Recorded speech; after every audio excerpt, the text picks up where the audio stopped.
Jon Uhler's with us tonight, ladies and gentlemen. Great friend, and even better therapist. Jon Uhler worked with pedophiles, psychopaths in the prison system of Pennsylvania, dealing with the most deviant individuals that you can possibly find.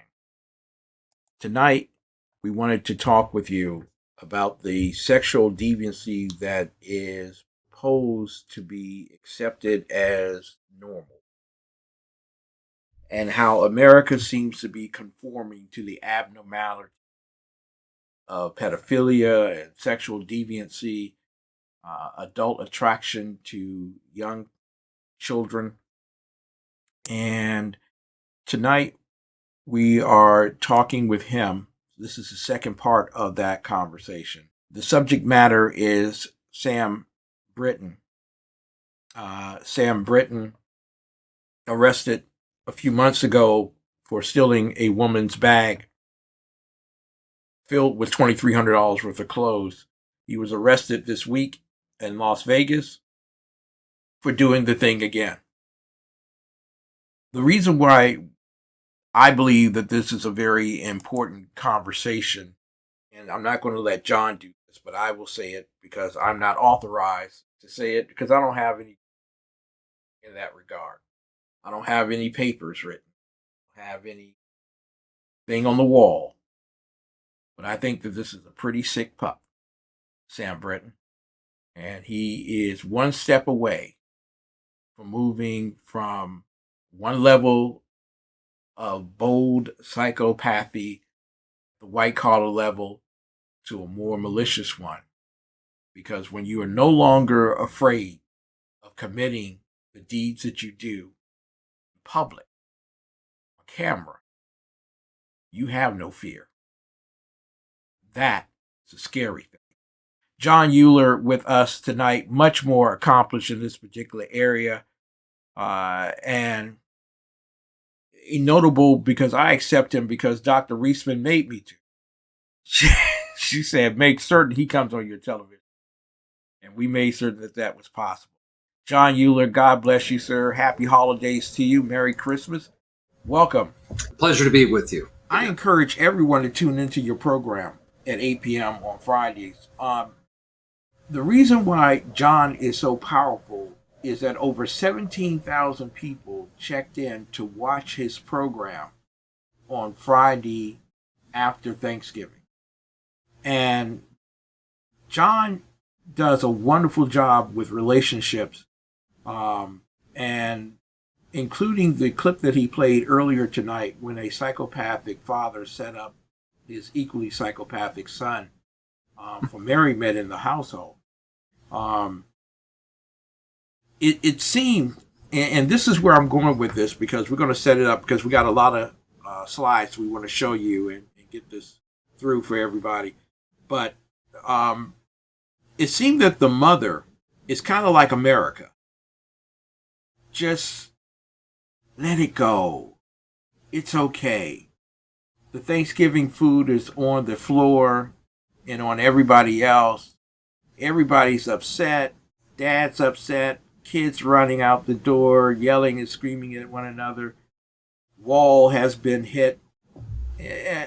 Just, it's okay. Am I right with this assessment, this observation?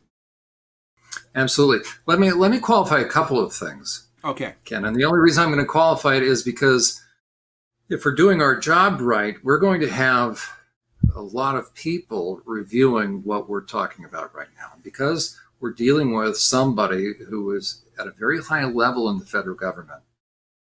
I feel compelled to make sure that we're very accurate. Yeah. Because this thing's people are going to pick us apart. So let me even start by saying, and first of all, it's great to be with you and your accolades. I'm enjoying all of it. Let me qualify a couple of things, because again, if we say anything that's inaccurate, we're done. Yeah. Right? They're going to go after, pick us apart, because we're dealing with a very important topic, but because we're dealing with somebody who's very sexually deviant and in an alternative lifestyle, but in the LGBTQRST++, Okay, all the more we're going to be scrutinized. So let me just qualify a couple things. You did fine, but I just know how our critics exactly think. So let me be very clear. I have not dealt with 12,000 sex offenders. Mm-hmm. I've dealt with about 4,000 over the course of 11 plus years. A certain percentage of those were pedophiles. So probably, 700. That's still a lot. That's probably a more lot. than that. Now, if I really think about it, okay, I have conducted hundreds of risk assessments, hundreds of parole psych evals for sex offenders. Ran a 65-bed unit, a specialized treatment unit for the Pennsylvania Department of Corrections. I ran that for a year. Certified in the psychopathy checklist. So, I have a lot of stuff. I have a clinical and research certificate. ATSA has now combined it with the Association for the Treatment of Sexual Abusers. I'm a certified sex offender treatment provider. I continue to do that. I've got about 30 guys that I work with, plus my regular caseload. So that sets a little background to say that we need to be precise. You were great. You didn't say anything wrong. I'm just clarifying it. So, but still the question is this: how many sex offenders does the average academic researcher have access to? I had a set of keys. As I tell people on psych staff, you got a set of keys. Now, it's not that my position afforded me something unique, except on the sexually violent predator unit. That was because they're all there, right, in that population. So that's a unique research opportunity. Yeah. But my counterparts, the typical psych staff in the DOC, and it's got to be true in every other state, it just is. Number one, they're overwhelmed. It's sad. There's just a ton of stuff to do. In addition to that, crisis intervention, all sorts of stuff. So to go above and beyond is unheard of. And I'm not saying I'm a wonderful guy. It's just, I'll tell you why I went above and beyond. Because my background was working with survivors. And I twofold. I had to know what caused men to harm the likes of my former clients and my current clients. Meaning, how does a man go there so that I can help educate people? And I was driven also to know, and since I had access, like no outside researcher.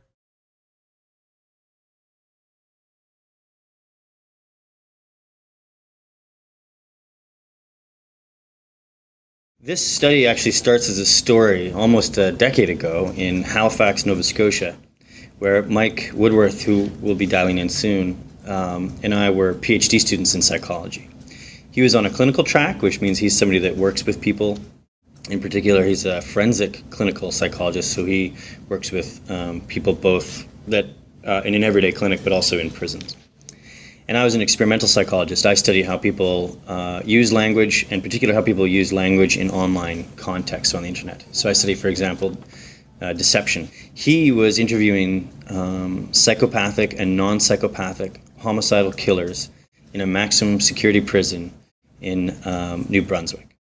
And it was this really amazing project. Very few people had ever been able to get access to these people and actually interview them. And since I had access, like no outside researcher.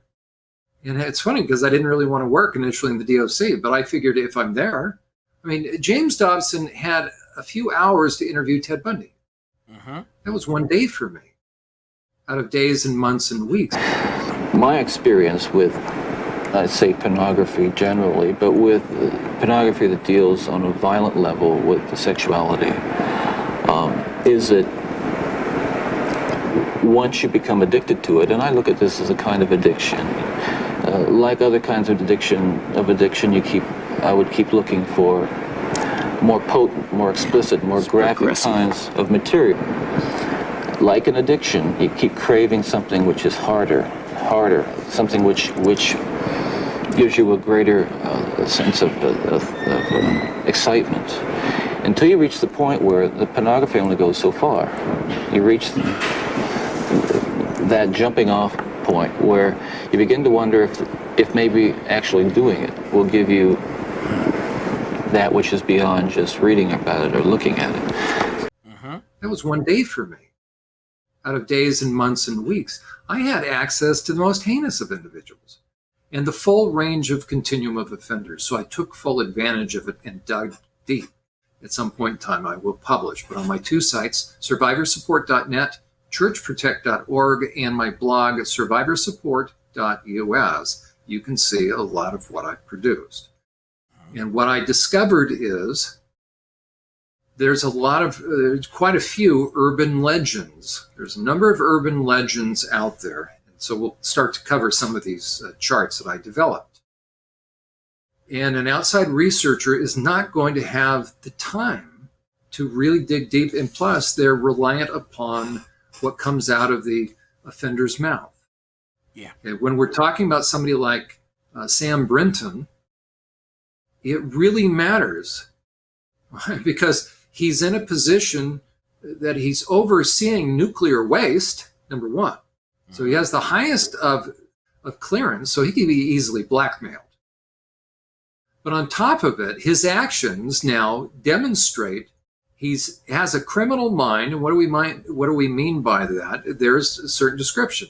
But as we were talking about on the other segment, and it really set the stage for now this, as far as, Ken, we were talking about what's a narcissist, sociopath, and psychopath. And the best way to view it is this.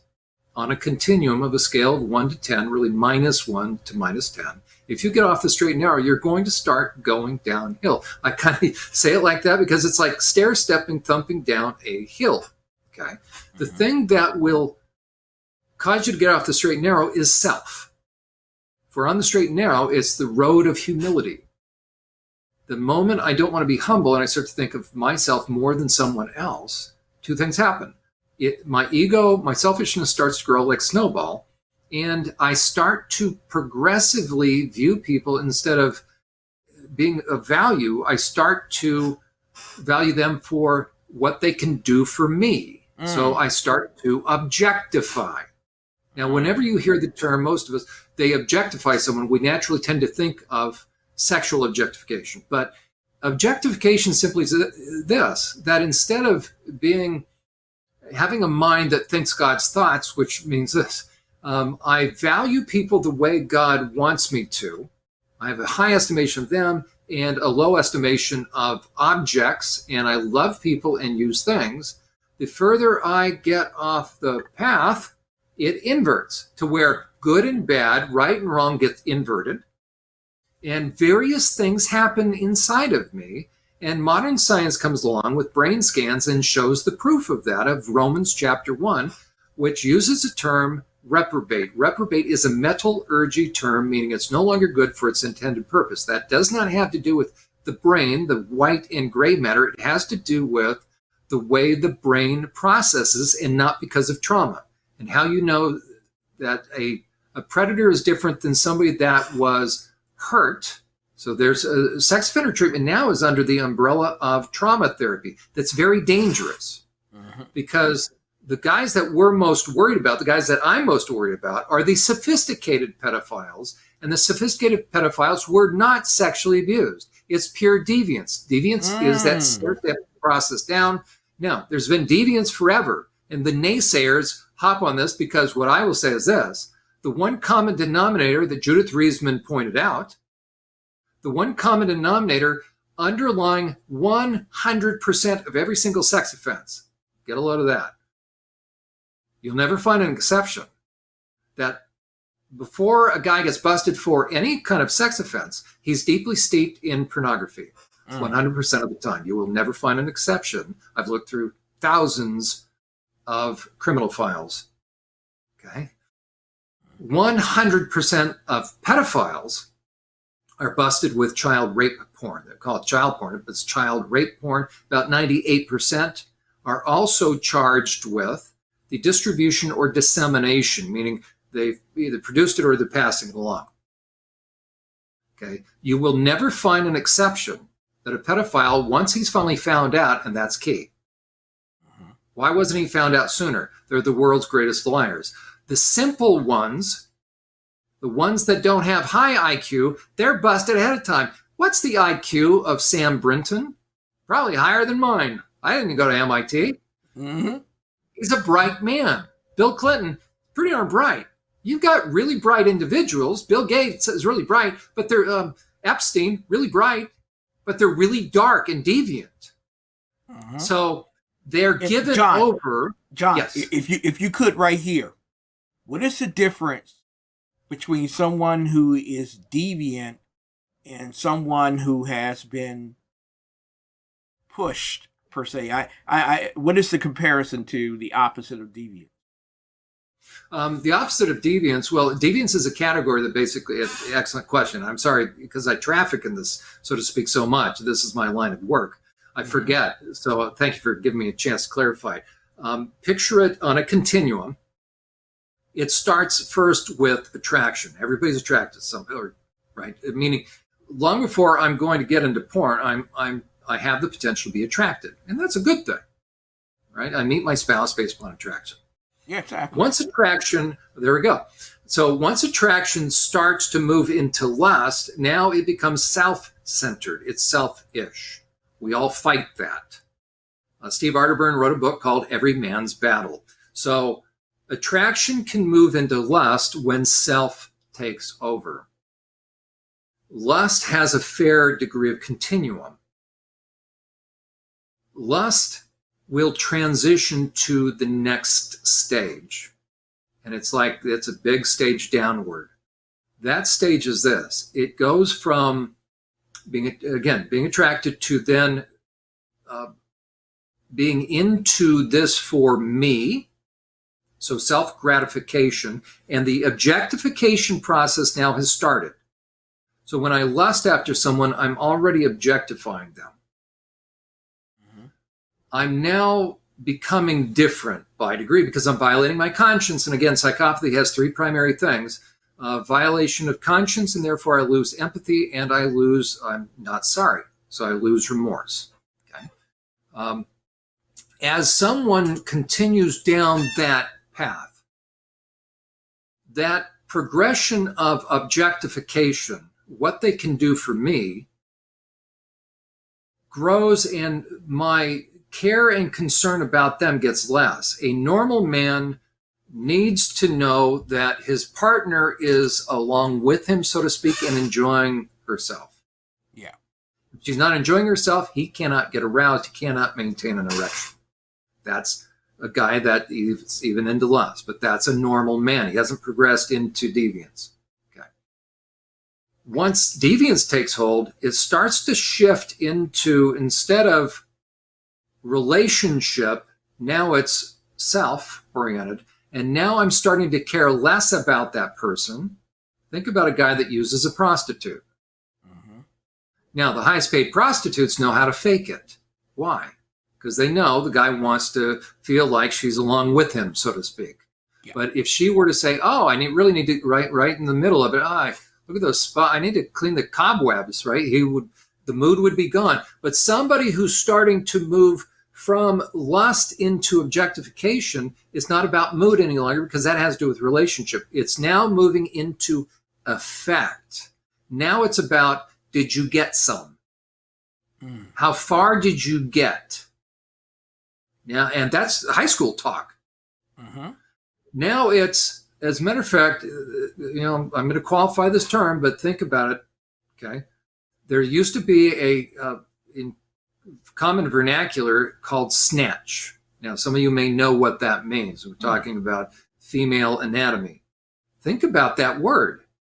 If it weren't in a sexual context, snatch means what? To steal. The devil comes to what? Steal, kill, and destroy.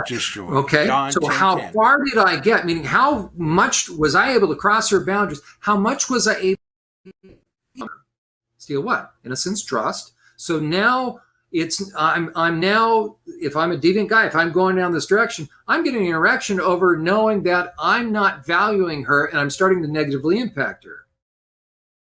That's at the beginning now. It's all into objectification. Now, if I keep going, eventually what will happen is as I'm getting twisted, eventually it's no longer about attraction. It's no longer about lust.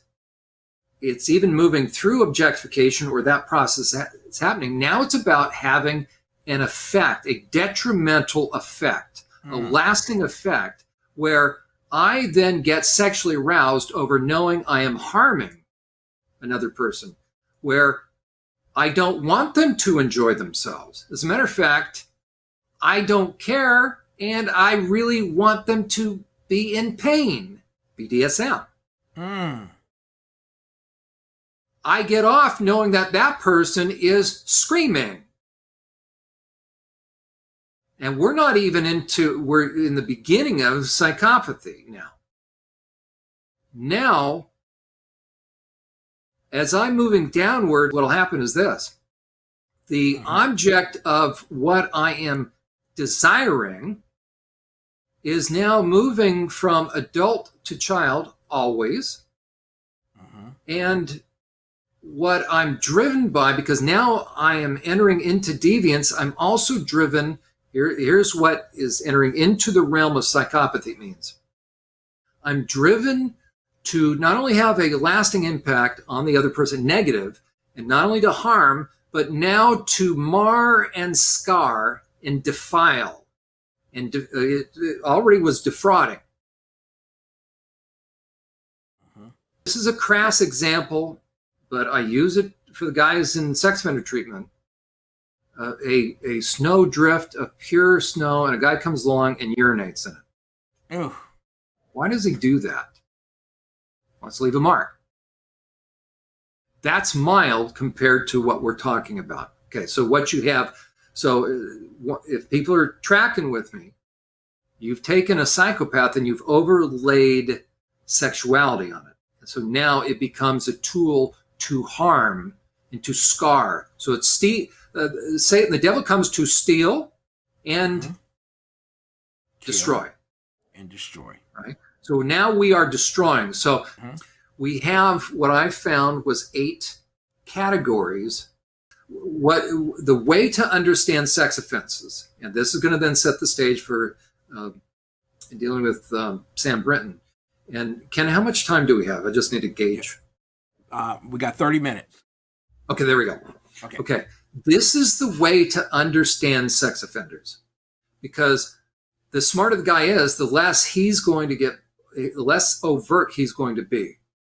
But by the time they're busted, we know, number one, 100%, every one of those guys is into porn. The more that if they are victimizing kids, they're into child porn. There's always much more behind the scenes. That's important because we're dealing with Sam Brinton. Whatever a guy is busted for and shows the public, we got 10 times the stuff going on. Okay.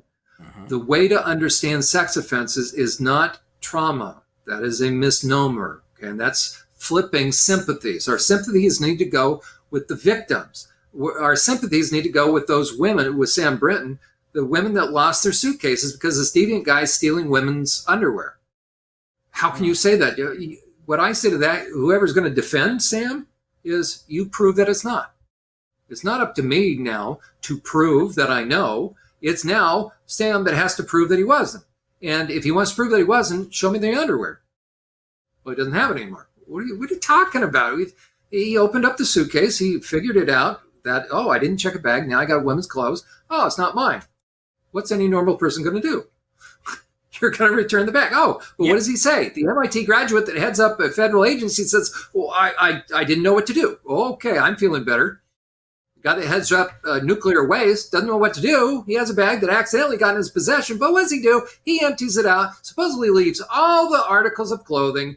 This is the first bag that he stole 4 months ago, leaves it in the hotel, and then what's he do? A week later, he uses the bag to go on his trip to teach about deviant sexuality. He's using the bag.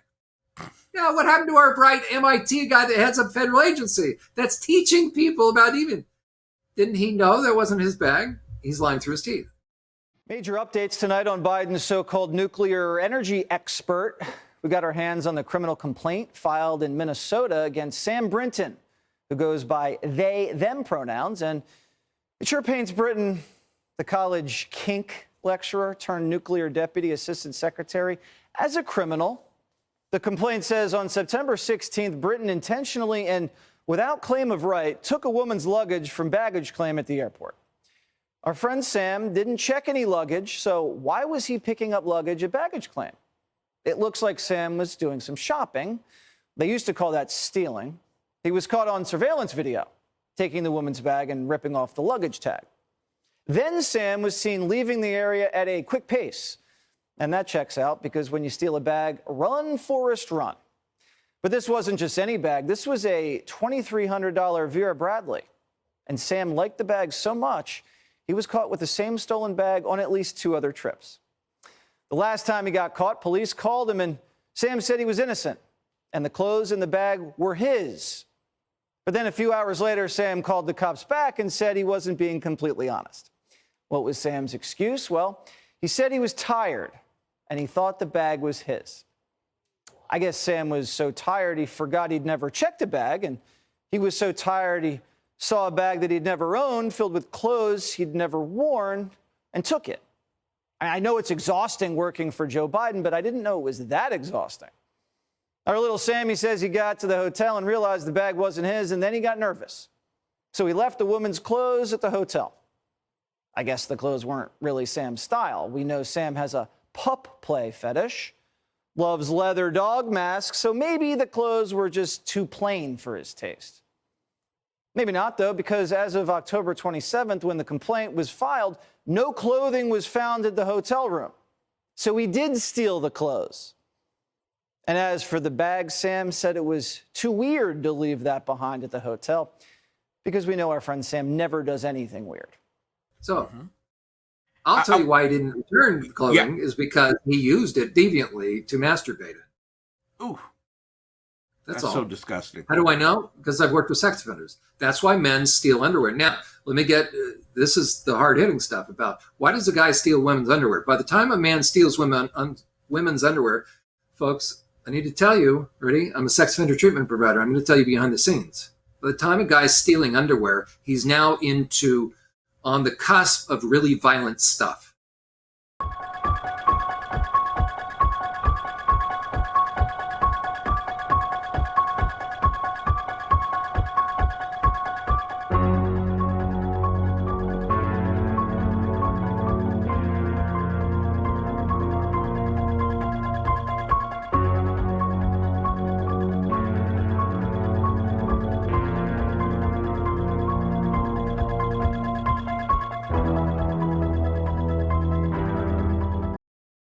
Because he's envisioning in one way or another, he's conquering, and it's right, inevitably, it's by degree, it's on the cusp of rape, 100% of the time. How can you say that? Well, because, what's your background? I deal with this background. Okay, as a matter of fact, do a simple Google search about serial rapists and women's underwear and find out how many of them had women's underwear. And it is a ever increasing appetite for degrading the individual.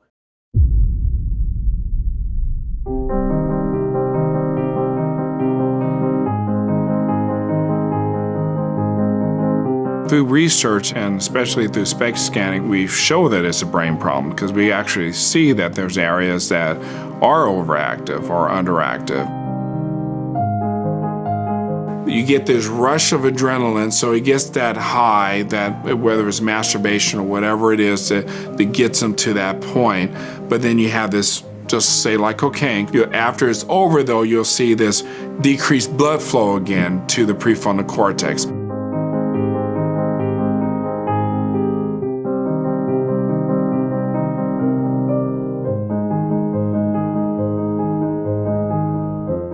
This is a scan of a sex addict brain, an 18-year-old sex addict brain. And we compare that to a normal brain, and at the naked eye, we can tell this is not normal.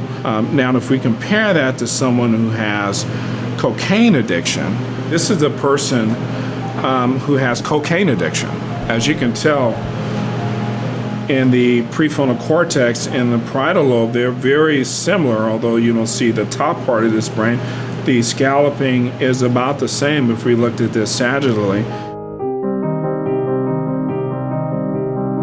The prefrontal cortex, for lack of a better word, is our CEO. It really controls every other aspects of the brain. So the whole front part of our brain, this is what makes us human in general. Usually in sexual addiction, there's some low activation here. Our CEO drops off, we don't make good decisions. Normally, in naked eye, you can tell that this is not particularly normal or healthy.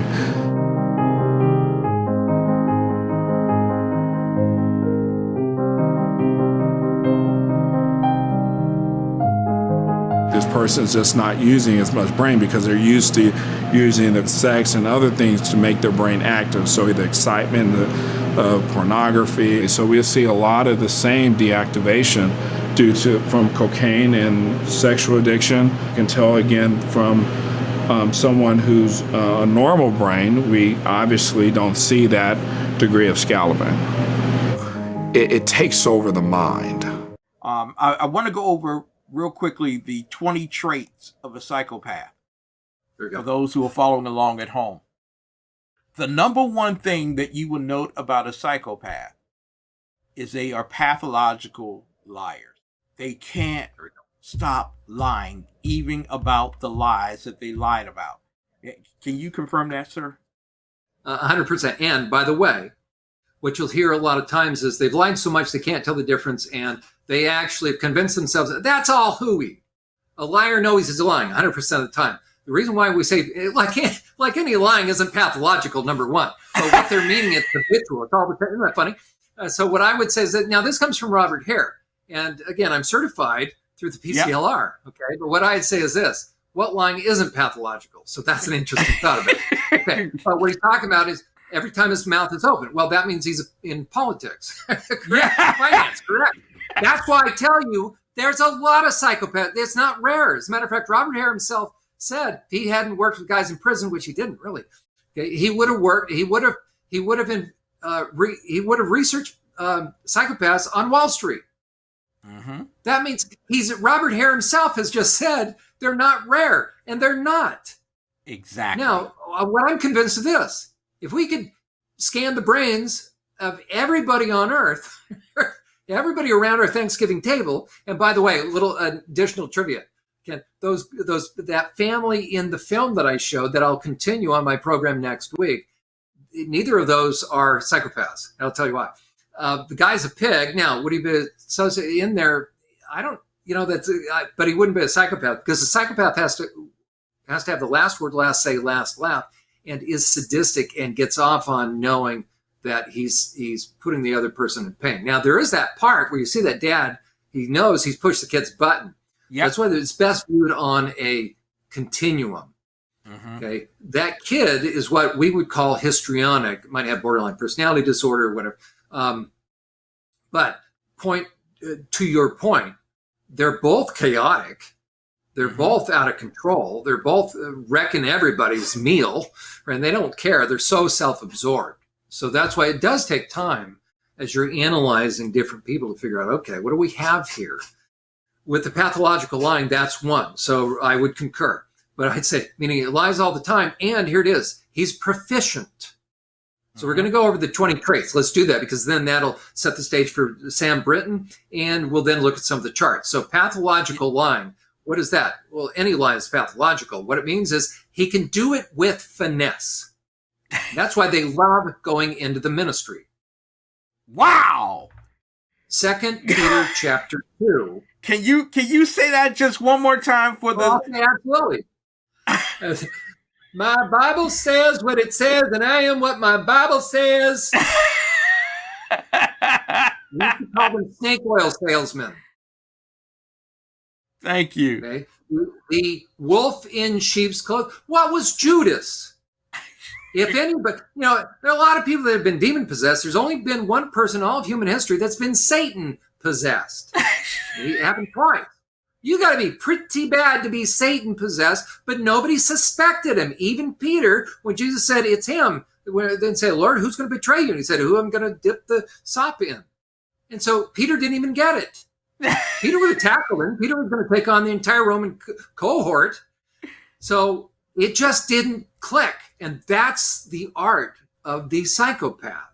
Uh-huh. If anybody didn't have a conscience, it's the person that's giving up Jesus, the most perfect person in the world. So Judas was the church treasurer. Okay, now, so pathological lying is church support group. Right. What's the name of the organization? Right. Say it again. Church support. What's the name of the organization? Where'd you? Mine. Yep. The website. Because it'll have additional characteristics. Okay, and I'm going to read off. So I've got churchprotect.org. So if you want to read about some of the myths of sexual predators, go on to that. Yeah, so don't discount him because he's holding a Bible. Number 2, glib and superficial charm. 3. That's it. It's smiling. That's right. Grandiose sense of self. There it is. They don't have low self-esteem. They've got healthy. It's whacked out. It's evil. It's twisted. But trust me, right? They feel entitled. So they're self-entitled. Need for stimulation. That's very true. But the question is it overt? No, what it means is this. It's Proverbs chapter 6. They're driven to do their game theory. So they can't settle down. They're always driven. They're always hunting. They're always on. They won't stop. They steal.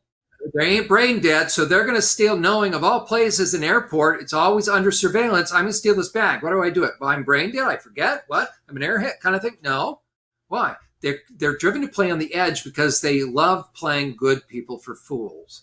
You would think, okay, he got away with it one time. He's certainly, because he's a bright guy, he's not going to do it again in less than 4 months. He's driven to push boundaries. Okay. So, but not like Evel Knievel, not that he's a psychopath, and jump in the Grand Canyon. I need a rush. No. Not the sophisticated guys. You won't see that. But behind the scenes, they're watching all sorts of deviant porn where they can watch somebody raping a child and get off on that. That's stimulating. Okay. Cunning and manipulative. That's the next. Cunning. That means calculating and manipulating. I'm working people. That's grooming, by the way. So cunning means he's a wolf. Cunning is just real quick, because I want you to pinpoint that one right there regarding grooming, because a lot of people have this idea that teachers can't groom, that the PE teacher can't groom, that the deputy secretary for energy can't groom. Is it always the pursuit of the deviant to groom their next prey? Sexual, yes. Okay. Now, let me tell you what an easy way to understand grooming. Here it is. Ready? I'm working you.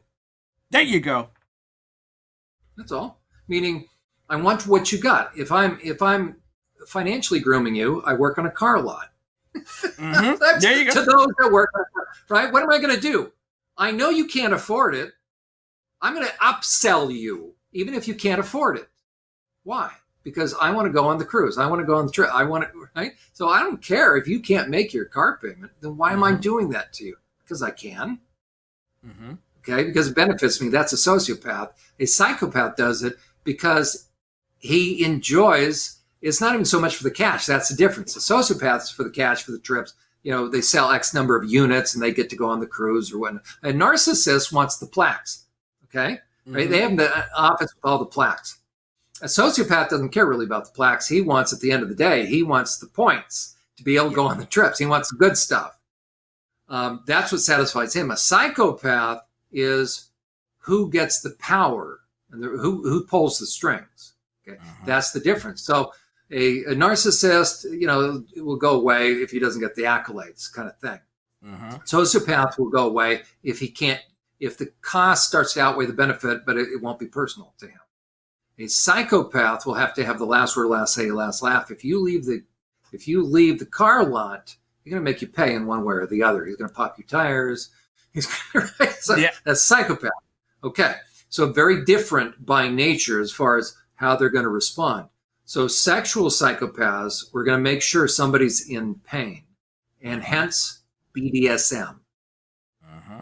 You are a psychopath if you are the dominant. You are an emotional basket case if you're the submissive. You got real issues. Okay. Remember, the dominant. Sam Brinton said the final line. But then I'm still treating him as a submissive to me. That's at 10. Every psychopath knows somebody that's been victimized. And so these submissives, a case could be made that the majority of the submissives probably were sexually abused. Okay, you can become deviant without ever having been sexually. As a matter of fact, again, survivors will become protective, not exploitive of somebody else. There's a quick way to understand that. Let's go on, because then we can set the stage for some of the charts, and then we'll wrap it up with Sam and what he's all about. Lack of remorse or guilt. Again, there goes conscience. Okay, meaning once conscience goes, you don't have any remorse or any guilt. So that has to do with conscience. Shallow emotional response. That's not true. Now, let me qualify that, because who am I to say that? What it means is this: they don't feel it, but they're great at impression management. So when I say, I just love you, we just met. But I into one squeaky little chicks. I love you. It's like I've known you forever. That's what it says. I'm an actor. I'm an actor on a stage. Okay, so shallow emotional response simply means this: they can pour it on, but they don't feel it. They're insincere. That's number 7. So if you have somebody that's insincere, they're working you. Turn it on, turn it off. Because they don't have it genuinely, you watch what parts of their brain lights up. The genuine parts of the brain, as far as empathy and remorse, it's all in the frontal part and the parietal side, the sides of the brain. It doesn't light up for a psychopath. What lights up is the occipital area. If you have a genuine emotional response, you don't have to think about it. The back of the brain has analysis. And when you watch the brain scans of psychopaths, what you'll see is the occipital region of the brain is lit up. The frontal areas not lit up. A normal person, when they see somebody in pain, or they see what they're going to show, a psychopath, meaning for empathy, they're going to show pictures, and that's why you can't fake it. If somebody's showing you a picture, your brain's responding long before your intellect. Yeah. That's why it's very effective, the brain scans. You're really going to find something out. Forget the lie detector test, right?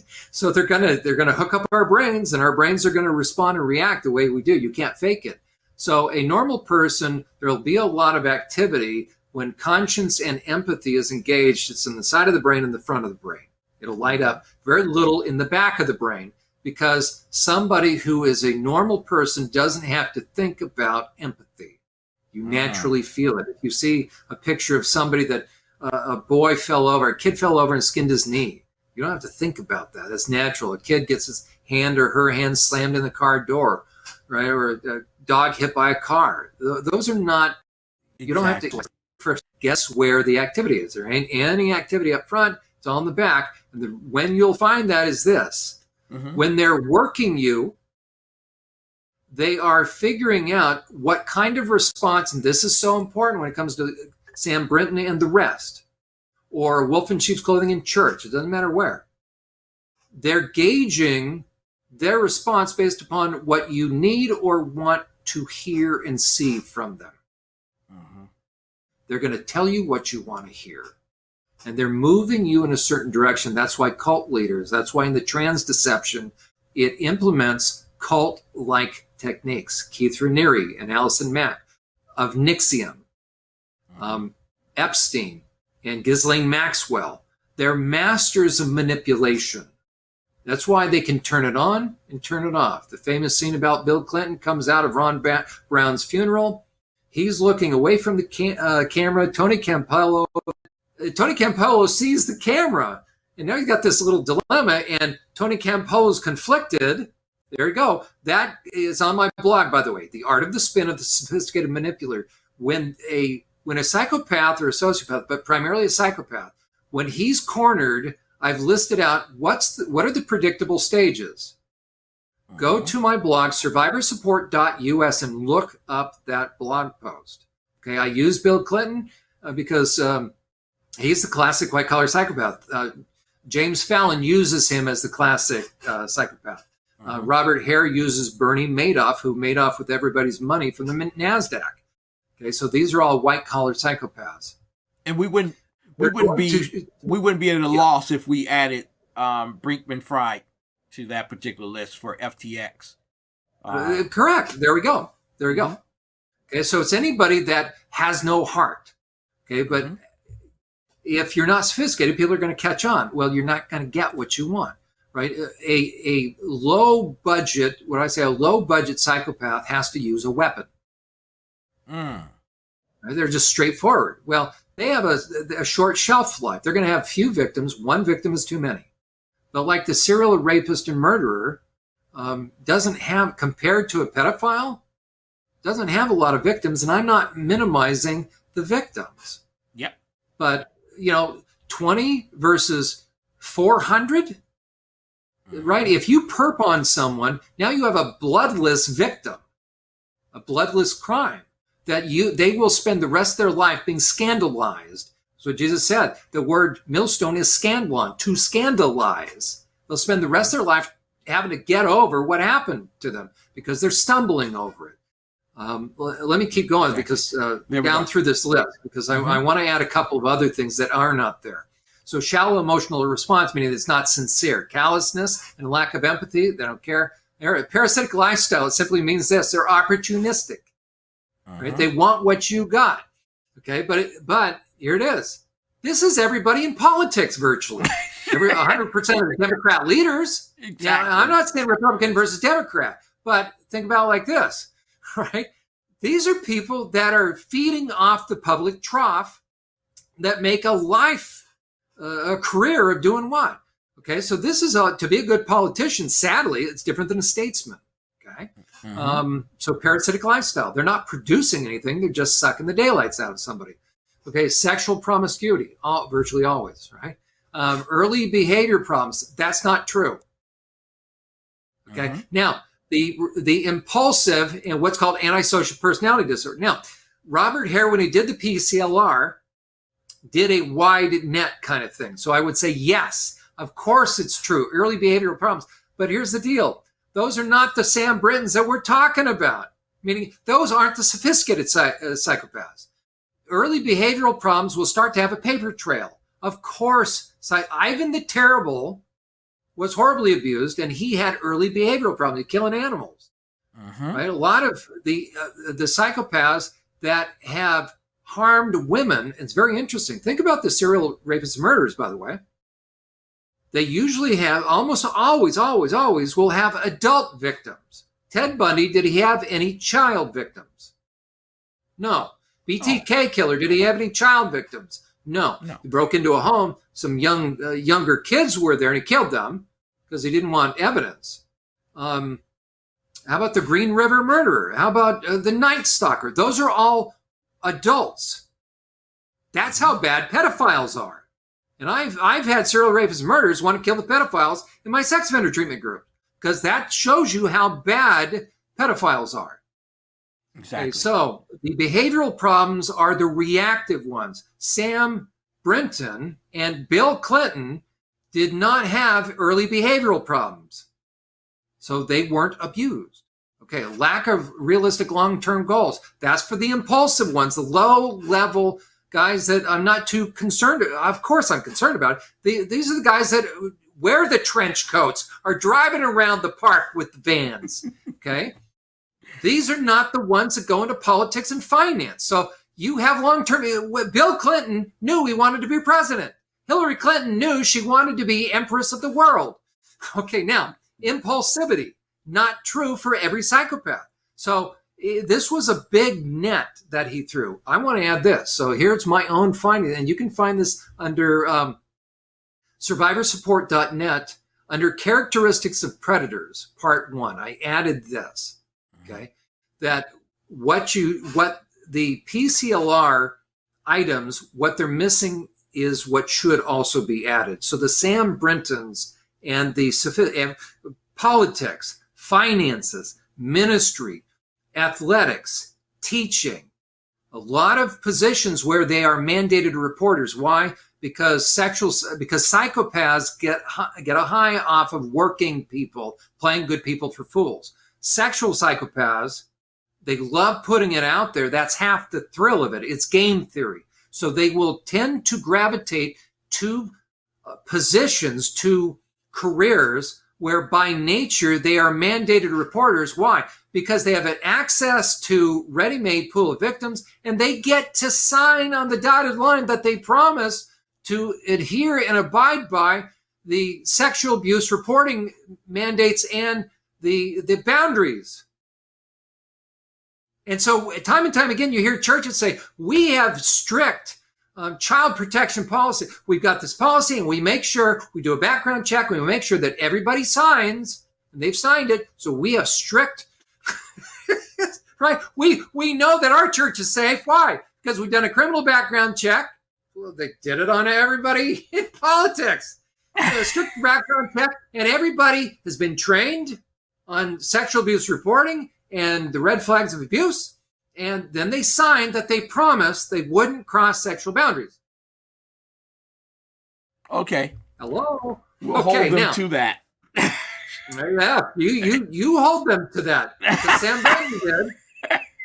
Okay. Right? They're playing people for fools.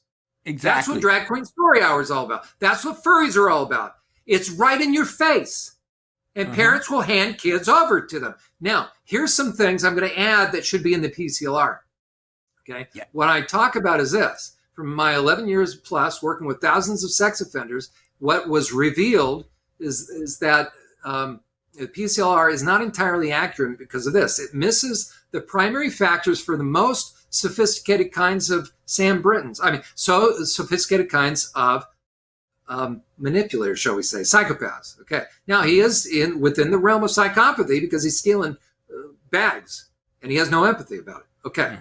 So here's some additional things that people need to understand. They are self-disciplined as opposed to impulsive. The most sophisticated kind are not impulsive. They are self-disciplined. That's why nobody suspects them because they hold down reasonable jobs. Sandusky was very self-disciplined. He was a football coach. Okay. They are methodical as opposed to whimsical. They are in the upper echelon of intelligence. Okay. It's game theory to them. Instead of being emotionally reactive, they're very emotionally controlled. Think about The Godfather. Okay. They play chess. Instead of the average person, or instead of being emotionally superficial, right? They're capable. They'll say that they're incapable of experiencing emotion. That's not true. It's whacked out. Oh, they experience emotions. You cross them, especially if you didn't. Here it is.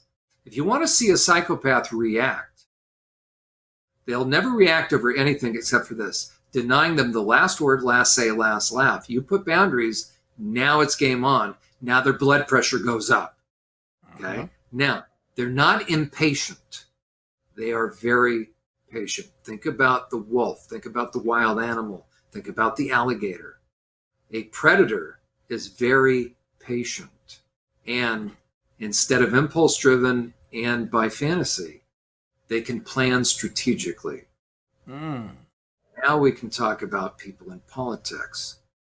Right? Wow. You're not going to trust somebody that is impulsive and is irresponsible. Now the word antisocial, and here's another thing. Again, generally speaking, yeah, the guy that slits throats and impulsive and they're poor behavioral control. Yeah, but what I would say is this.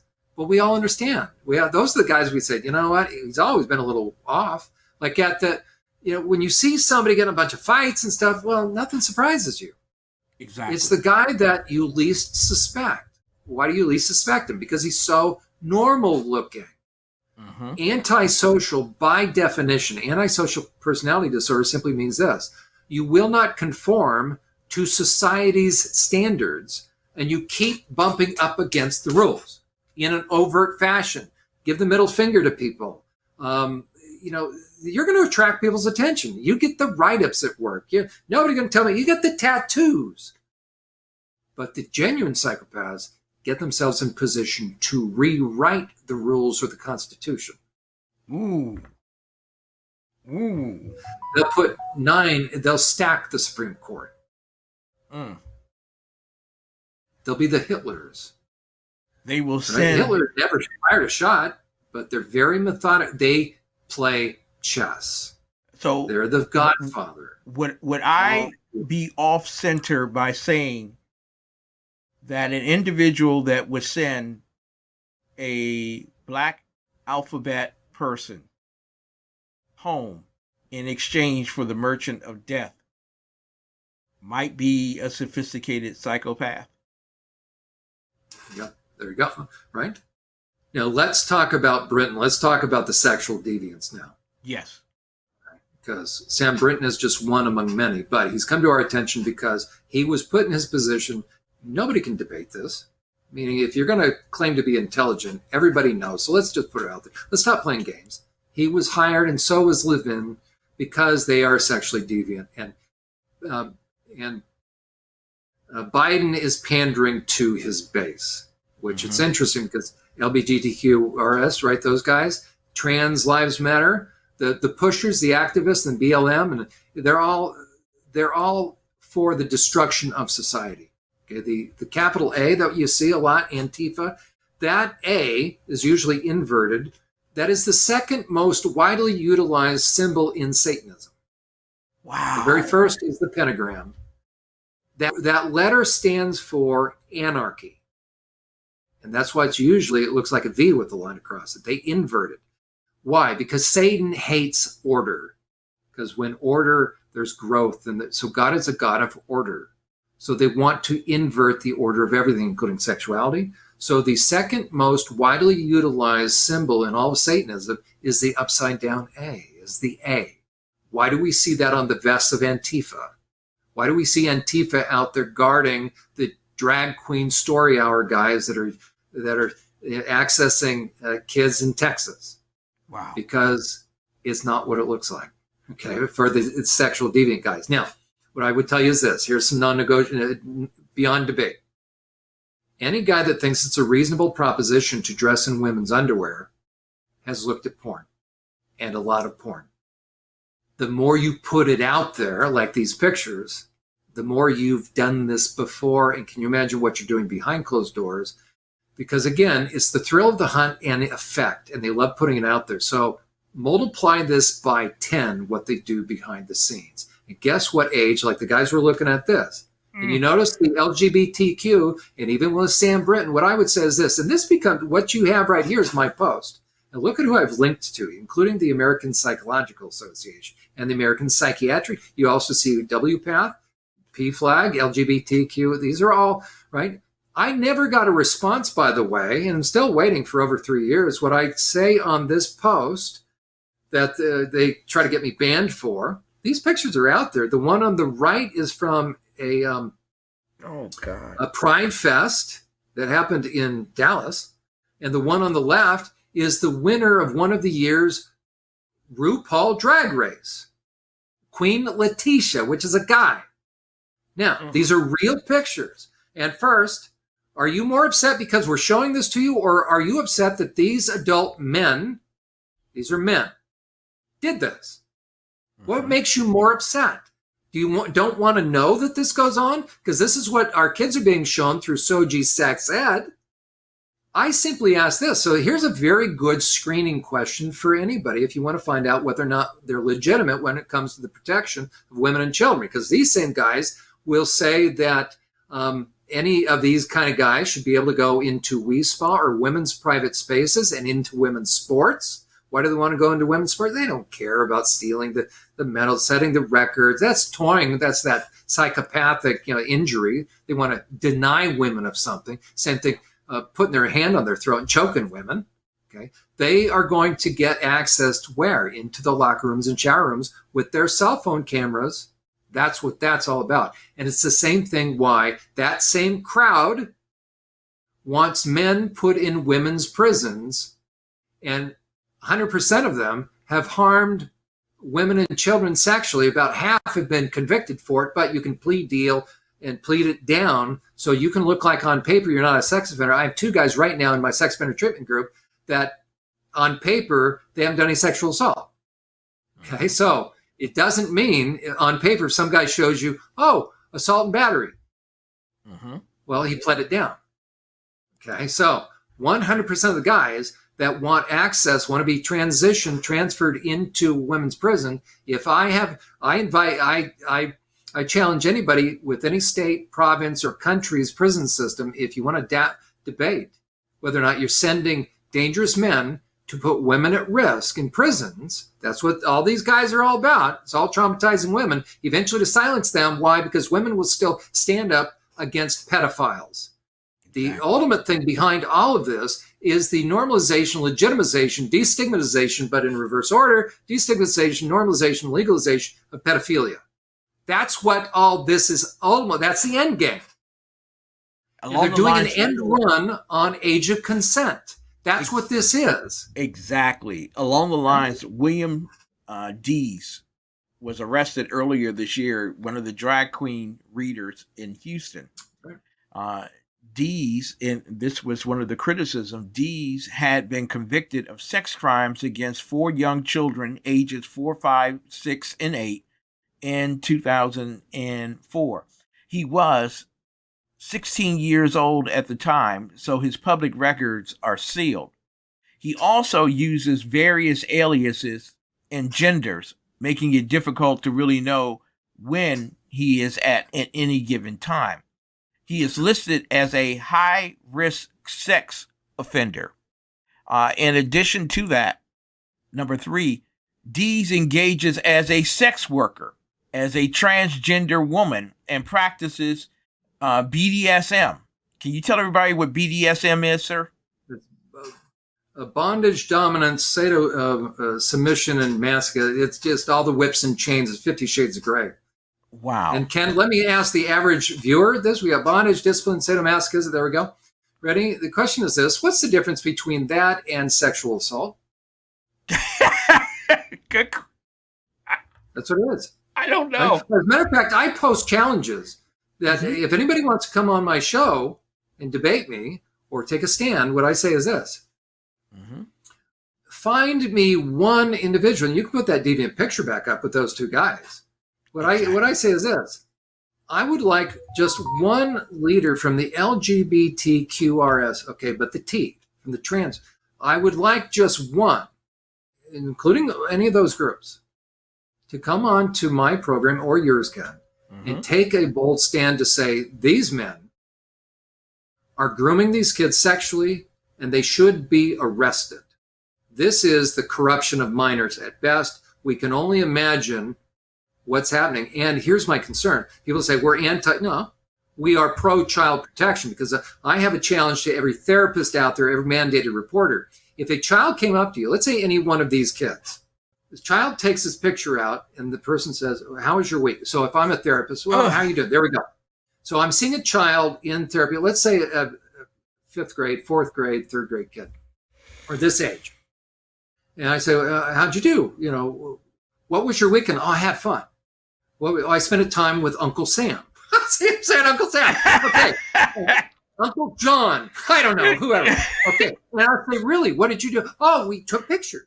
What'd you do? Oh, he spent time with me. He spent special time. We have a special relation. Really? Where'd you get that? Where? That's what he calls it. Oh, well, what'd you do? We took pictures. Oh, what kind of picture? Oh, here. Now he unfolds this. What's this? Oh, see? We play dress up. You play dress up? Yeah. Where do you play dress up? Well, in that room. Well, what's the room? Well, that room. Oh, where's the room? It has those cameras. And he wants to play photograph. And he kind of photographed me, and it was fun. Really? And so what happens? Well, he kind of doesn't have any clothes on because I'm the one that's supposed to have clothes, Oh. And so has he done that? Oh, yeah. It's he says it's our special thing. I really feel good. Oh, has Uncle John done this? Oh, yeah, we do. But he says it's our secret. That's because we're special. We have a special. Now, let me ask you this. As a mandated reporter, what should go through your mind? Yeah. If it doesn't, you are failing, because that is blatant. Those are all the red flags of what? Now, you ask any of these groups, is there any concern about the men in those pictures? They'll tell you what? That no, it's art. Really? The LGBTQ stuff, the stuff that Sam Brinton is pushing. Where did he work before the federal government? The Trevor Project. What is that? That's a helpline for troubled, gender-confused kids. If you're gender-confused, somebody's overridden your boundaries. Sam Brinton has already demonstrated what? He has a criminal mind, and he's sexually deviant. He's hunting. That should concern all of us. It progresses. Sam Brinton did not forget he didn't check a bag in. Any more than 4 months later, he's stealing another bag. What's he doing? He's pushing the envelope to see, will somebody finally say, Sam, you're more deviant than you want us to know. We know what you access. That's why you use all sorts of VPN and security so that law enforcement can't track what you're doing online. You do whatever you want to do with adults, but don't get around kids. So you want to do pup play with men, that's fine. But here's the thing to add, any kind of man who's into any of this stuff, do not be around kids. So whether you're into furries, stuff, that's fine. But don't be associated with or teaching kids. You notice these men are not satisfied just leaving it with adults. They eventually start to influence troubled kids. That's our concern.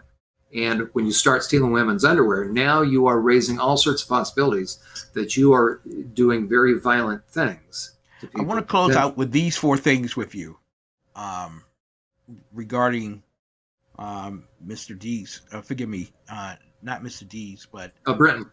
Brinton.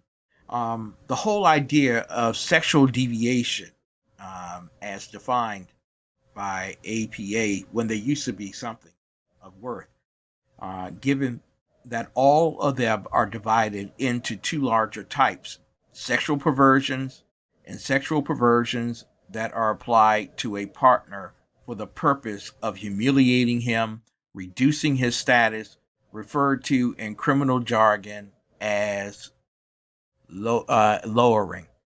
Is this what the whole idea of adult attraction to minors is all about? Excellent question. Lowering, think about that term. The sexual attraction to minors is a lie, by the way. Okay, nobody's attracted to a minor. There's nothing about a minor's body. So that myth, that term, minor attracted person, it's contrived, it's made up. It's trying to airbrush and whitewash the deviance of pedophilia. A pedophile is driven to mar and scar the soul, to steal the sexuality, to steal the innocence. And so it's that description and more. So they get off on stealing the innocence, creating a stumbling block for that child. So it's like urinating in fresh snow, but worse, obviously. And so they know, and they get off on knowing that this child will never forget them, not in a good way. That's why it's so sick, because it doesn't surprise me, right? When I found out that Sam Brinton worked for what? The Trevor Project. What's the target audience? It's troubled youth. Exactly. That should concern us. Tonight, we were talking with Jon Uhler about white-collar psychopathy, how the alphabet mafia has forced Americans to conform.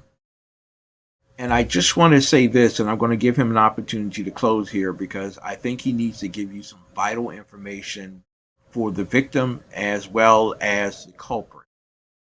But I want to say this to you in regards to white-collar psychopathy.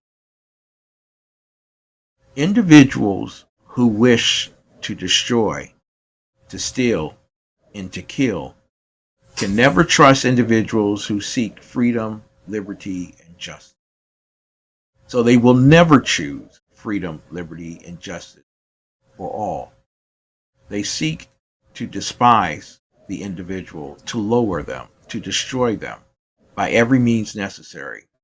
So whether you see it in a non-perverse way, in the sense of how you're treated because you have a differing political point of view, or whether we're talking about the deviancy that is sculpted by a seared mind towards you and your children and your women, it is high time that we stop being so naive or ignorant and begin to face our enemy for who he really is. As John 10:10 said, our enemy is here to steal, to kill, and to destroy.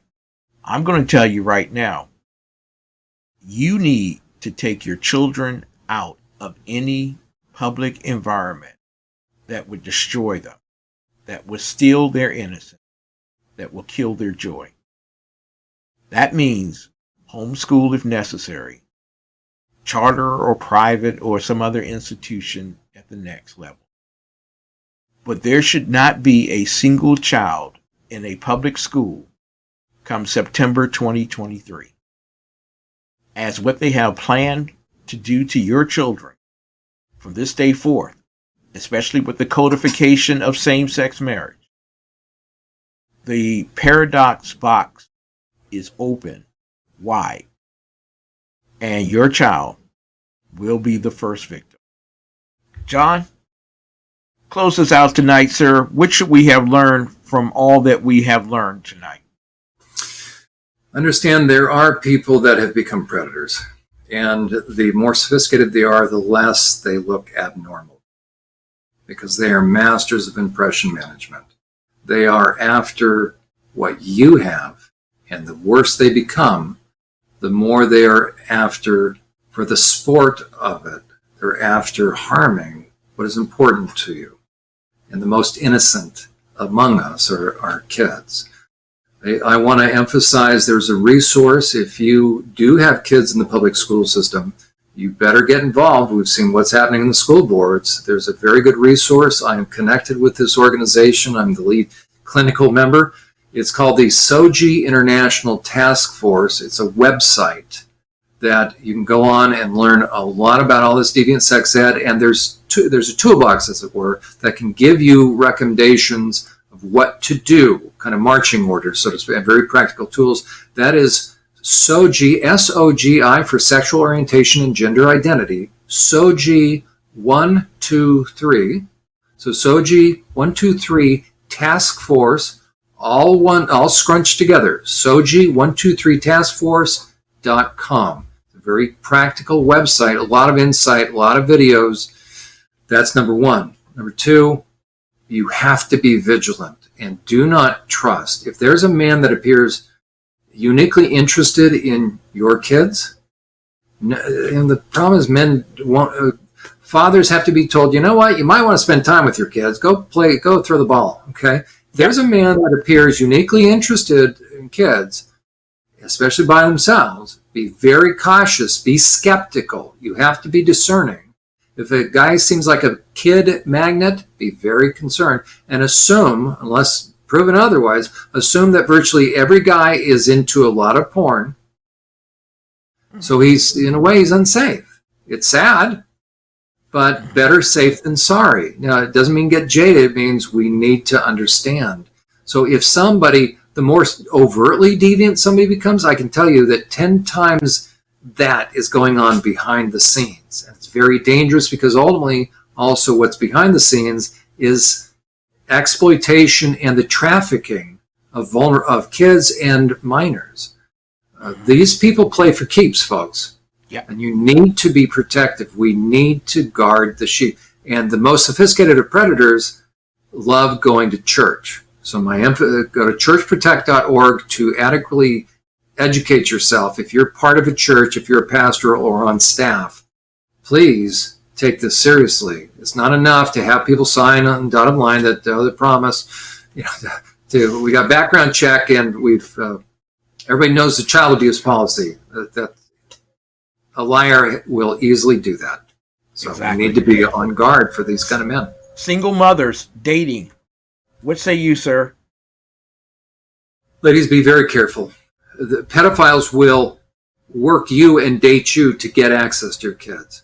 What you do is, first of all, keep sex and sexuality out of your dating relationship. That's the reason why. If a guy starts to push or he starts to, he should keep himself under control. And one screening thing is just kind of ask him, what do you think about 50 Shades of Grey? Right? Don't let him know that you're heading somewhere with it. Just kind of play act. And if a guy's not freaked out by that, meaning like, if he's not repulsed by 50 Shades of Grey, had nothing to do with them. And last word, Jon, please tell my wife it's okay for a narcissist to be in her life. There you go.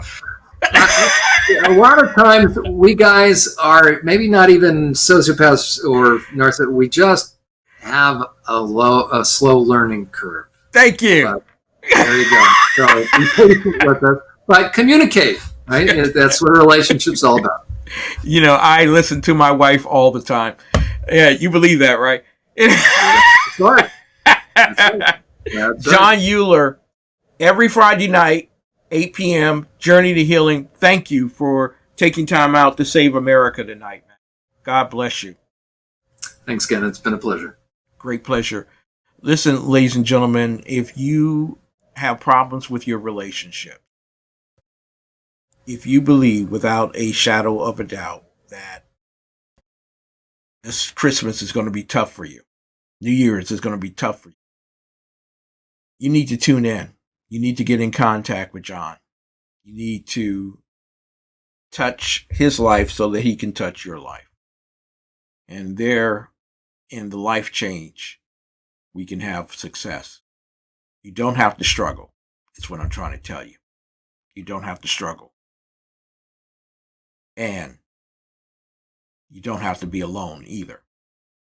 There's help. Help is on the way. Journey to Healing, featuring John Uhler.